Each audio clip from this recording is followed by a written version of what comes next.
This was the scene from this past week. We've never seen anything like it. The European leaders around Trump's desk, the boss, calling the shots, pull up a chair, gather around my desk. Let me tell you how it's going to be.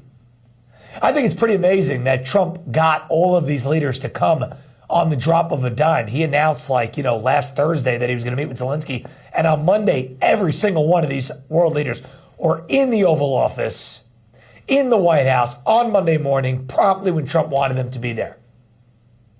I mean, they got busy schedules, they're heads of state. And Trump said, come here now or else. You want peace? You want peace? You talk about that? Come here or I'll tariff you. You want to keep talking about supporting Ukraine and the war and all that? No. If you're actually serious about it, show up or I'll put you on blast. They showed up and they bowed to attention. And Trump, the master of the shot, the master of the optics, he put him there. You know why? Because he could. I tweeted out that photo and it got 10 million views. People from the European countries, these snobby European leftists, they look so miserable to be there. That's the point. Yeah, they're miserable, but you know what? They gotta be there. They gotta listen to Trump. They were sitting there with the scowl on their face because he's a dummy and they don't respect. No, yeah, they're sitting there all right. When he said pull up the chair and show up, they did it.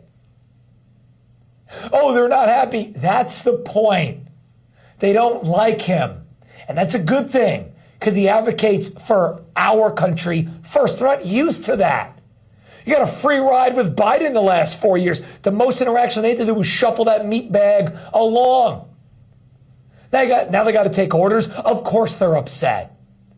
They're egotistical, leftist, globalist buffoons. They're sitting there and they're like, ugh. And, Meloni, who is probably the most right-wing of the group, okay? The Italian prime minister, closest to me on the screen, they were talking about her face. She's clearly perturbed because of something that Macron said. Yes. Macron probably invoked his husband. And that is what perturbed her. So all these people, Frankie, they're like, oh my goodness, they're there and they're so upset about Trump. What kind of world leadership is that? Guys, they're sitting at his desk at attention. They're not sitting at a conference table. They're not doing a thing with all these podiums. He's in the dominant position. Those people are heads of state in their own country, except Zelensky. He's a puppet actor for the CIA. But everybody else there is a head of state in their own country. And they got to sit there. It's amazing. That's why I got 10 million views when I put it out.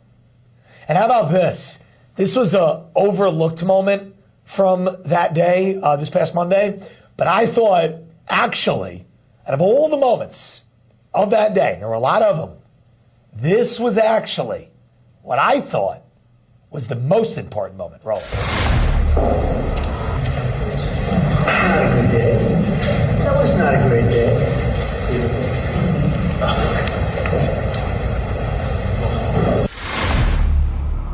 You're probably saying, Mike, what are you talking about? Was that the right clip? Trump's got all of them there for the photo op. He points to the picture casually. He goes, that wasn't a great day. You think that's an accident? Trump's a genius. Whether you like him or not, he had him lined up in front of that shot, which was a good backdrop. But that picture's right there, so he points to it and says, remember, I'm immortal. You guys, you globalist people, you tried to kill me. I'm here. I'm the king. You guys ever been shot and survived? Who tried to do that to me? People that probably want to see, Kamala Harris and the continuation of the scam you were in on. No, I'm Teflon Don. Look at that picture. Wasn't a good day.